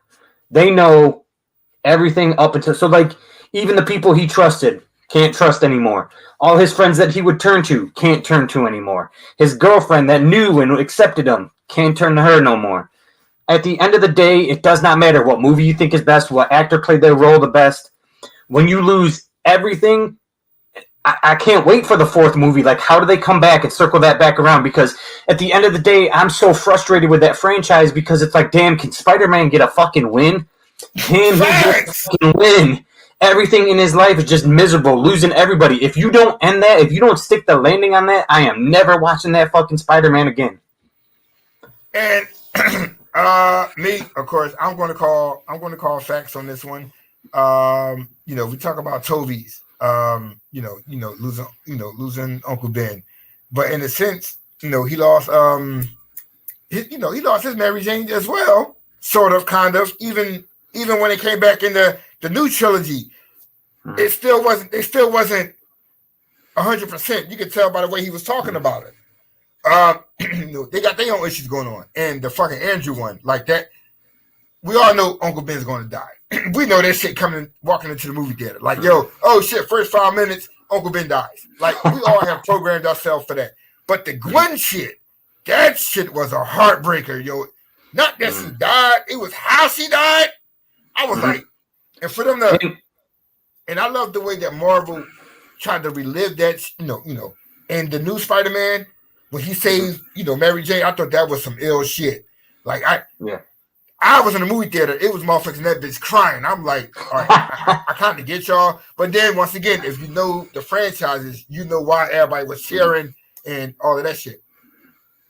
But this Tom dude, like my dude, like losing Aunt May, I'm like, all right, we already know there was no Uncle Ben in the picture, pretty much. Like, whatever the case may be. But I'm like, yo, did y'all have to kill Marissa Tomei? Like, are you like what the fuck were y'all thinking in the writers' room? Yeah. Like, she had to die. I was like, first of all, that's too much. Y'all did too much right there. Y'all broke my heart with that one. I'm going home. Broke your heart. I was like, yo, man, what the fuck? And then you lose, matter of fact, or you die or you vanish for 5 years. We can't forget that part. that he disappeared for 5 years. Then Tony fucking dies. I didn't even bring that up. Yep, exactly. He fucking dies, and then like Rick said at the end of the fucking movie, no one remembers who the fuck he is. I'm like, yo, like Rick said, can you get a fucking win, yo? Like, this dude needs a fucking win, yo. But that's just it. And I remember the people that were all freaking hell-bent and butthurt about when Gwen Stacy died in the Andrew Garfield version. I'm like, bro, first of all, that's how it fucking happened. But like it's not shot for shot from the comic book, but it's pretty damn close. And I'm not even going to get into that bait. But at the end of the day, that's where people were pissed off, because people are so used to the hero winning, and that story was one of the first times that the hero didn't fucking win. So when we fast forward to the Tom Holland version, I get so bent out of shape because, like, bro, can you wrap up? Because at the time they weren't planning to do a fourth movie. They were always had the option, because it's always, people are always going to love it, but it was never determined that they were going ahead with a fourth movie. And so you're like, that's how they fucking wrapped it up. Like, where's the win? Where's the closure of this story? So that's the part that was so fucking frustrating, because you're like, that's it? That's what we invested into 3 movies? That's where you took us on this journey? Man, I ain't gonna front. I felt so bad for the little motherfucker, yo, when he went and got the donut and the coffee and shit, and I was like, dude, I'm like, yo, I'm like Mary J. I'm like, yo, can you please just say his name? I'm like, yo, come on, you can't. The movie cannot end like this, B. I was like, damn, son. Right. I went to cry for the little fucker, yo. I felt so bad for the little dude, yo. Then he, you know what I'm saying, he loses his aunt. Now he got to move out of a nice apartment to this shabby ass shit right here. I was like, he ain't even in the Avengers no more. Like, what is going on? He ain't got nothing. I don't even know who the fuck you are, dude. You're not even the fucking Avenger. Like, if you swing into some shit with the Hulk, he gonna look at you like, I don't know who the fuck you are. You're like, I don't know the fuck you inside. But no, that was fucked up though. All right. Hold on.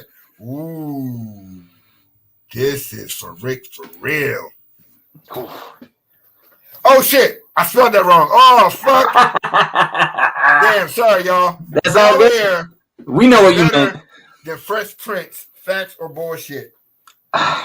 Do you know how bad I want to call bullshit on this, but I can't? I'm sorry. I'm sorry. I'm putting it out there. I'll be the first to say it. I've said it before. I've come out. I am on the record in saying I love Bel Air. First and foremost, I think the show is fantastic.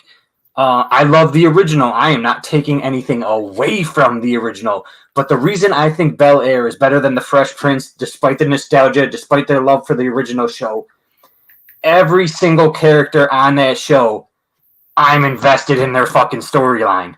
They're not just likable characters. I'm invested. I want to know what happens with them next. From Jeffrey the butler, who isn't the butler in the new show, he's got a much bigger role, to Will, to Aunt Viv, to Uncle Phil, to Carlton, to Ashley. Every single character, I want to know what happens with them next. And that's just great writing, great character development, great job by the actors. I gotta call facts. Fuck that shit! I gotta call bullshit! I knew it. Knew it was coming. Look, Rick already know. I fucking love Bel Air. You know, it started out as a fucking joke. Somebody did like a fan shit. That's how the show started. It was not something that they sat around like, hey, let's do this. Somebody made a fan video of the shit. And I guess Will caught wind of it and was like, yo, this is a great fucking idea. Right. I had no idea the show was going to be this fucking good. The reason I call bullshit is because, and I explained to Rick, it's 2 different genres. One show was written to make you laugh in 30 fucking minutes. It was written to give you a family problem to solve, like, Family Matters and the Cosby Show. It was written to make you laugh. This shit is written to make you think. So it's hard for me to compare the two because, in a sense, they got the same name, same characters, but they're two different fucking shows. Right. I love both. I fucking love both. The Fresh Prince, if I want a good laugh, like yo, it's fucking hilarious. No fucking doubt about that. This one right here, I'm sitting back like, yo, because we got more character development, except for one. Mm-hmm. At some point, y'all really got to stop fucking over Ashley, son. Like, oh, dude, yes, thank you. Even on the comedy side, like, dude, y'all give her these little ass fucking parts. At some point, I'm like, oh shit, here come her storyline. Like, right. Then I'm like, what the fuck? Like, where the fuck is it? Y'all bringing Tatiana Emily as a teacher. I'm like, oh shit, this is it. This vanished. Then this got her little white friend, which I thought something was going to pop off between them two. Because y'all was kind of pushing her down that way. Now y'all got some little young dude with a guitar and some shit. But I have not watched the last couple episodes, so don't. I ain't saying nothing. Yeah, don't tell me. But my thing with that is please develop her fucking character, yo. Mm-hmm. But that's what I love about the show. Even as they've underdeveloped her character, you still want more of her fucking story. And here's the tipping point for me. I think on The Fresh Prince, the original show, and I said this to Mark, I think that story with Lou is one of the best episodes of TV ever. But the way the new show does it, when you got Marlon Wayans playing Will's dad, spoiler alert, he's in there, that's all I'm saying about it, you get some more of that backstory, and they develop more of that story and why he did what he did. He's not just a guy that's constantly on the move, doing whatever. He's not just like out there doing his thing. You get the backstory on why he left Will, and you want so much more of that story because they do it so well, and it's over multiple episodes. So it's like, all right, this is what I'm in for. This is what I wanted to see. Yeah, I can't front. Like when you first came on, was the first season? I can't remember the first season. We was like, man, fuck Lou, because once again, right. You watch the comedy one. We know how he came in and he left real quick. So we was like, man, fuck this mother. Even in the new drama, you like, man, fuck Lou, and then you're like, oh shit, I get it now. Mm-hmm. Like, yo, the way they set that story up, you was like, man, I hate this motherfucker. Lou, you ain't shit. Till like, come here, Lou, let me give you a hug. and shout out to Marlon Wayans. He's never gonna see it, but he is killing that role as Lou. Like, we're used to seeing Marlon Wayans in that comedy role, but in this dramatic role, he is absolutely nailing the character. You're seeing a different side of his acting ability in this. Yeah, I dig that shit. And we always waiting for that Lou character to come in. What will you say? Plus Will Smith. Yo, who will be saying the wildest shit? All right, that's it. We got about 20 minutes left. We still got to do the NFL, our NFL picks real quick. All right, Joe, where are you? This is for you and especially for Rick, since y'all love this show so motherfucking much. Yes, sir. I don't care what Rick says. I don't give a fuck. We can have this debate until we 80 fucking years old. We probably will. They were still alive after the crash. Facts or bullshit? Facts. I watched this show. I'm going to tell you straight up, I watched this show, and everybody can know this. Every time a new season would come on, I would go back and watch this show again from the beginning. And I'll be ready for the next season, ready to pick up on the slightest little hint of difference or a storyline that they went to. I was on it, man. I was in chat rooms. I was on message boards. I was involved. And I will say they were alive after the crash, because when you look at the series as a whole, that whole last season, everybody's like, oh, they were in purgatory. They were dead the whole time. I'm like, you didn't watch enough of the show. When you watch that final season, that kind of alternate reality they were in, that was their purgatory. That was their life that they should have lived, that they were happier with. So when they were alive on this island, that is kind of their final days, their a moment to repent for everything they did wrong. So I know how I took it. I know they were, in my opinion, they were alive the whole time. And then when they died on the island, that's where they all met up afterwards. But I know some people say it that way because they wanted to be like, oh, I knew it all along. They were dead the whole time. I was right the whole time. No. You did not know. You guessed. You had as much of a guess as we all did. But I'm calling facts. Okay. Before this turns into a half-hour debate and we don't get the football.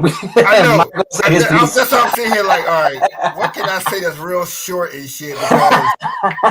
Because once again, maybe I'm one of them dudes who got to go back and rewatch the fucking series. I just have one question. Once again, I watched the series one time, so I may have missed a lot of shit. How many people were on the plane in the beginning? Couple, 100 or so. Where the fuck were those bodies at? In the middle of the ocean, eaten by a shark. But that's the part, because where did the plane crashed on the fucking island. Part of the plane did. The front of the plane crashed on the island. The back of the plane landed in the ocean.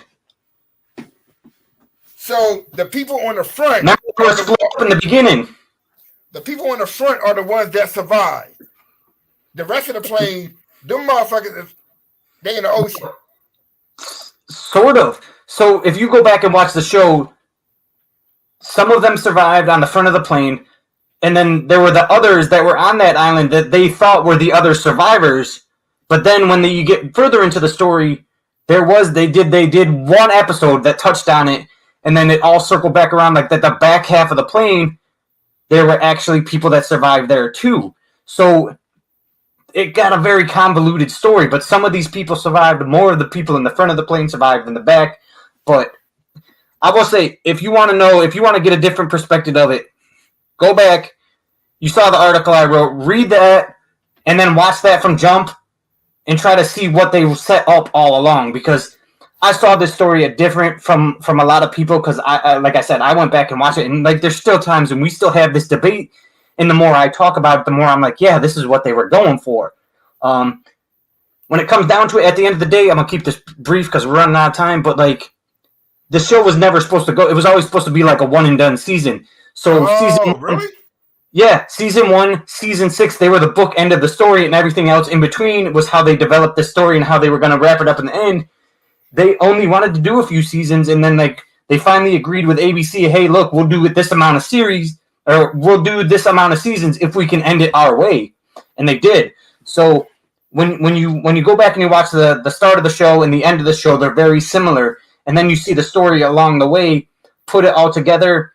I think there's an opportunity to see that they were alive the whole time, and there was more to it than people think.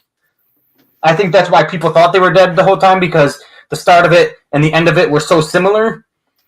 So it's hard to go into without freaking making it a whole other debate. All right, I have to check that out then. I was hoping that Joe would have came on and had something to say about that, because he is a Lost fanatic as well. You can get him a rewatch, man. Yeah, facts. All right, we got a couple minutes, so we're going to jump right into this one right here, because we've been skipping this right here. Mm-hmm. No more facts and bullshit on this one. The Deadpool and Wolverine discussion. What did you think about the movie? I thought Deadpool Wolverine was the best send off to the Fox universe. I thought it was a great movie. I thought it was very funny. Do I think it was the best of the three? Absolutely, because I think we wanted to see a true big screen adaptation of Wolverine and Hugh Jackman as Wolverine before it's all said and done, and we finally got it. So I think that was everything we waited to see. It was kind of like Endgame, where you waited for the end of that story to end and to get closure on it. And I think we got that with the Fox universe, with Deadpool and Wolverine. Of course, I loved it because they didn't stray from who Deadpool was. While with Fox, I think if anything, they enhanced the fuck out of it. Like they was like, hey, you got free reign to do whatever the hell you want to do. I think they took that shit a little bit to the extreme. Anytime you can get in a franchise and talk shit about the franchise, I think that's what made this shit so great. And then of course, Wolverine. Like, dude, you know how long we've been waiting, like, for him to come back. Since we were kids, man. Well, not real kids, but you know what I'm saying. we've been waiting, for that, not necessarily a team up. We just been waiting for him in general. Right. I would hate to not have him back in later MCU movies. Right. Right now, I don't want no one else touching a Wolverine role because, it's just not going to fucking work. That's what I was gonna say. That's what made that movie so great. Because even as it ended, you're like, "Damn, I still want more." And I had another question, but and we was gonna run out of time. Like we talk about the Wolverine. Like, yo, should we bring back the old X-Men? Stop trying to recast other motherfuckers. Since we got Wolverine, why not bring back Halle Berry? Yeah, we already got Charles Xavier. We saw him in the Madness movie. Bring back Halle Berry and the rest of the fucking old Avengers, and let's kick some ass. Mm-hmm. Fuck it. People aren't feeling the MCU right now anyway. Fuck these little fuckers. All right, so for all the entertainment people, look, this is where the entertainment portion of the show stops. We could go longer, but, it's football season, and last week we did our NFL Week 1 picks. So how y'all want to know how we turned out with that so far? Yeah, I know we switching up shit because we can. Week 1 totals. Boom! Here's the records. Yes, sir. I ended up 11-5. Rick ended up 12-4. Somehow I think he cheated. I don't know how the fuck. Me, I did. I picked the Jets to upset the fucking 49ers last night. Mm-hmm. And then McCaffrey went out. I was like, oh shit, here go my upset pick is going to happen. And then I don't know who the fuck this guy was yesterday, Mason. I don't know where the fuck he came from, but if I was thinking, I was at work, I should have went in, grabbed this little fucker on my fantasy team. Because if somebody did that, they won yesterday. My man had like 800 yards rushing. He got busy. But anyway, so far... They pulled an old school Patriots where they just pulled a running back out of the stands and all of a sudden he was great. I don't even fucking know where he came from. All right, through week 1, Rick is up 1 game. He's up 1 game. That don't mean shit. I got the next week coming up. So all right, hold on, let me pull up the damn whatchamacallit though, because the way that I got these shits written down, I'm probably gonna fuck all kind of fucking shit up. You know what I'm saying? All right, we got week 2 popping up here. Damn. Oh shit. My bad, y'all. Week 2 picks. So y'all get y'all pencils and pens out or whatever the case may be. All right. We got the Bills and the fucking Dolphins. Damn. Yes, I went with the Dolphins. Rick. Rick. That's his team. The fucking Dolphins are his team. Yeah, you think we got hit over the head or something? Mark picking the Dolphins. I'm picking the Bills. We totally swapped on that one. But until Miami proves they can beat the Bills, I got to go with the Bills. You know what, y'all? I don't know what to fucking say. He left his team. That's cool. This how I'm going to catch up. Dolphins going to whoop the Bills' ass. So I got the Dolphins. I'm tired of picking them to win and watching them lose. So I'm going to pick them to lose, hoping they'll win. Fuck that shit. All right.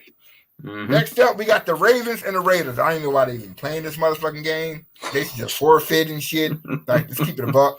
As y'all see, we both agree on this fucking pick. Even money. Yeah, I think Rick just trying to find a way to, keep up with me in the winning and shit. You know what I'm saying? So we got the Ravens beating the Ravens. Next up, we got we got the Chargers. We got Chargers and the Panthers. It's sad because someone don't have to win this game. They could end up in the tie. But we both picked the Chargers here. Now, so far, we kind of got the same fucking picks and shit. I think Rick is copying my style. You know what I'm saying? All right, next up, we got the Cowboys and the Saints. Once again, we both picked the Cowgirls. You know how hard it is to pick the Cowboys? Man, you have no fucking... Boy, I was like, yo, should I just do an upset pick right here just because I don't like them motherfuckers? But, it came more personal and shit. All right, next up, we got the Bucks playing the Lions. Yeah. Yeah. This one was a tough one. I wanted to pick the Lions. I like the new look Lions. Yeah, and Detroit is the favorite. So this is kind of we both picked an upset pick on this one, which is actually kind of fucking strange. All right, so we both got the Bucks beating the Lions in week 2. Damn, bro, anybody gonna be able to jump ahead? Damn, now we got we got the Colts and the Packers. I went with the Colts because Jordan Love is gonna be out. And enough said on that shit. And I don't even think it was because he went out. I think at times the Packers still struggled against the Eagles with Jordan Love. So if he was healthy, it might be a different story. But still, at the end of the day, not having him, and then they still struggled with him. That's the decision for me there. Well, also because Anthony Richardson looked good that first game, dude. that's because the Eagles are fucking awesome. Like, you know what I'm saying? What you talking about, bro? You know what I'm saying? All right, next up, we got the fucking Browns and the Jags. Oh, something we disagree on. I got the Browns. Rick got the Jags. I don't know what Jacksonville. Okay, so I kind of see because Jacksonville did put up a good game against Miami. And I know somebody looking at me like, whoa, why you fucking pick the Browns? Because I think they're due for a fucking win. Even though Deshaun Watson got some other shit going. Boy, I ain't want this motherfucker, boy. Look, I ain't gonna comment on that one because we can get off topic. All right, next up, we got the Niners. Wait a minute. That's got to be a typo. I picked the Vikings. Yeah. No, I did not. Yeah, I'm about to say, wait a minute. I think I typed that motherfucker wrong. Yeah, I had to type that wrong, y'all. My bad. We both picked the Niners. He tried to give me a loss, man. He was trying to catch up. Okay, I tried to cheat that shit, y'all. All right, that was my bad. That was my typo. I think I need to go check. I need to double check them notes. You sure Rick ain't picked them motherfucker Vikings, y'all? I just pulled up my list. I saw it. I was like, he typed that wrong. Yeah, I did. All right, y'all, my bad. We both picked the Niners on this one. I don't know how I take that. Okay, maybe I was slick and maybe. No, that was my bad. That was a typo like a motherfucker. I don't know what the fuck I was thinking. Like I said, I don't drink or smoke. I don't know what the fuck I was thinking. All right, so we got the Seahawks and this one I did pick. How? Why? Huh? Just gut. I don't know why. They're playing in New England. First and foremost, that it's tough to win in New England. And I understand like Tom Brady isn't there anymore, and it's not tough to win in New England like it used to be tough to win in New England. But personally, I don't have the faith in Geno Smith like that. I think the Patriots showed up enough, and I think Mayo's got the team. I think that he's got the team right now, like because obviously you had a good offseason, new head coach, you got your first win. I think he has something to build on. I'm still saying the Pats are going to be terrible this year, but in this game, I like the Pats over the Seahawks. I'm just not sold on the Seahawks. All right, I'm just gonna let that one ride on out right there, bro. All right, next up, we got the motherfucking Jets and the fucking who the fuck are they playing again? Oh, the Jets and the Titans. We got the Jets and the Titans. All right, well, we both picked the Jets. Even after that,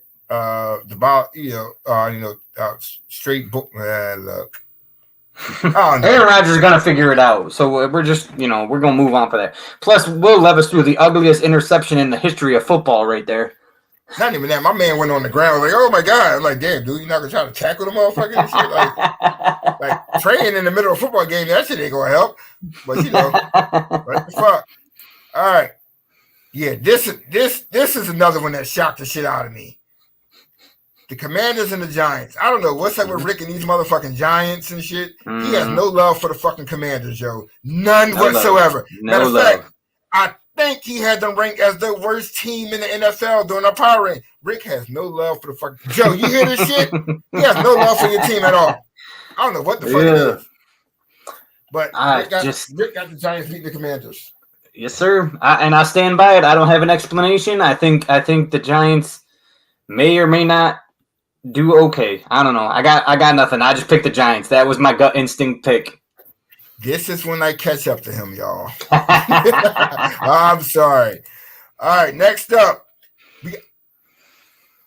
Okay. This is when I passed him, y'all. The Rams and the Cardinals. Yeah. I picked the Rams. For some reason, Rick picked the Cardinals. Rick, what's up with the Cardinals pick, bro? I think the Cardinals did well against the Bills. And if not for Kyler Murray missing a wide open, wide the fuck open Marvin Harrison Jr., the fastest guy in the field, no one within 10 yards, they win that game. They gifted the Bills a win. So I don't know. That was a gut feeling for me on that one. Plus, I think didn't Puka go down? What's that guy's name? The receiver there. That's all right, I think he went down and. Well, yeah, but you double cup. What else they got? So that was one of the ones like, now I shouldn't pick them, but I did, and I'm gonna stick by it. Good point. I mean, you're right. They did play well against the Bills. They moved the ball pretty well. If Murray can find fucking Harrison, that's I don't know what the you and I could have thrown that football, man. One of us would have been able to make it to him.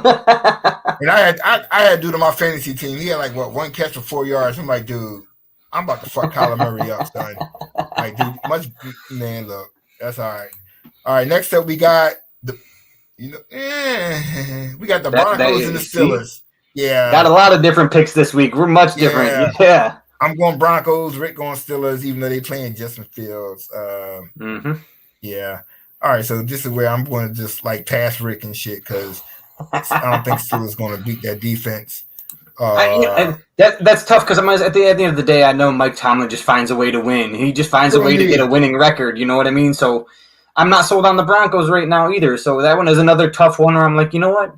Yeah, Steelers, I'm feeling it. So that's a toss up. All right, next up we got the Chiefs and the Bengals. Well, we both picked the Chiefs on that one. That's pretty self-evident because I don't know what the fuck the Bengals doing.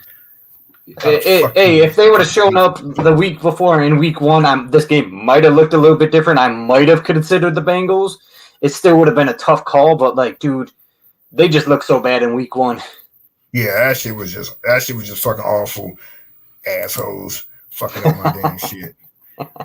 Next up, we got. All right, well, there you go. Look, something we agree on. Even though it was hard for me, Texans and the Bears. We both picking Houston to beat Chicago. I think that's going to be a great game. That might be one of the best games of the week. I don't know. Caleb Williams, that might be game of the week for sure. That should be a good one. And the last game, of course, the best team in the history of the fucking NFL. You know what I'm saying? They play the first game though.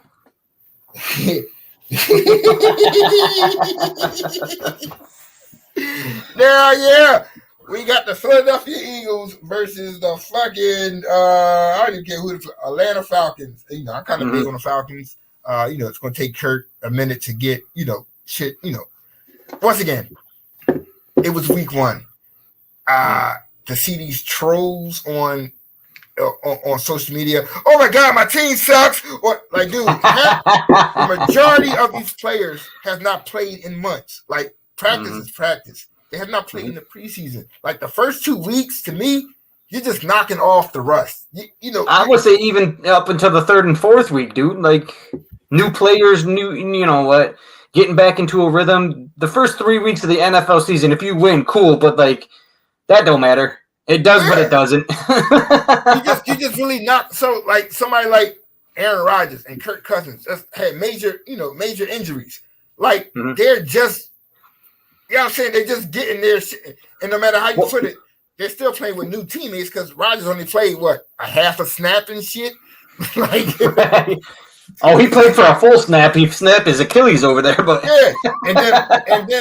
And Cousins, it's a whole new squad. Right. Well, you know what? And we're looking at it. If you go back and look at week one, offense was down across the board. How many teams threw for 150 yards or less? I want to say about half the NFL didn't throw for more than 200 yards in week one. Yeah, this defense was big in week one. It's going to be, it's going to be an interesting week two. I'm pretty sure the majority of Rick's picks are going to lose. So, by the time y'all come back next week, I probably got a 5-game lead on Rick and shit. You know what I'm saying? So y'all know how that go. With that, oh my God. Oh shit. We got under a minute left. Once again, I want to thank y'all for another dope episode of the Mad Podcast. As usual, we have no fucking idea what we're going to discuss next week. It usually comes by Friday. We'll figure it out. Yeah, it might be time for an NFL episode because we're being week 2, so we might have to circle back and do some NFL talk. Talk about them bum ass Dolphins. I mean, talk about the Miami Dolphins and the Tyreek Hill, all that other shit. We gotta talk about that. And the greatness of the Eagles. Yeah, I'm saying, but no, real shit though. Want to thank y'all for another episode. Of course, want to thank y'all for tuning in. It's always a joy to have y'all. It's always a joy to talk shit with Rick. With that, I got VTO for Thursday, so I got Thursday off, so I gotta go to work till Friday. I don't know how the boom. So I'm gonna catch up on Bel Air. Yeah, I'm saying yes. I might start Yellowstone. I can't wait for the reaction on that one. That's pretty much it for us, y'all. Wait a minute. Before we go, let me see who in the comment thing before we go. Team MBS said good show. I think that's Joe. I can't recall. I'd be lost sometimes. But anyway, once again, thank everybody for tuning in. Julio, you've been here all the time, bro. Thank you so much. Yes, thank you for coming in. Thanks for everybody that keeps returning. Keep us going. Spread the word. We're having a great time out here. Word. So I guess next week we'll touch on the NFL, so we can do that. Once again, thanks for having us. God bless. Good night. Peace. Have a good one.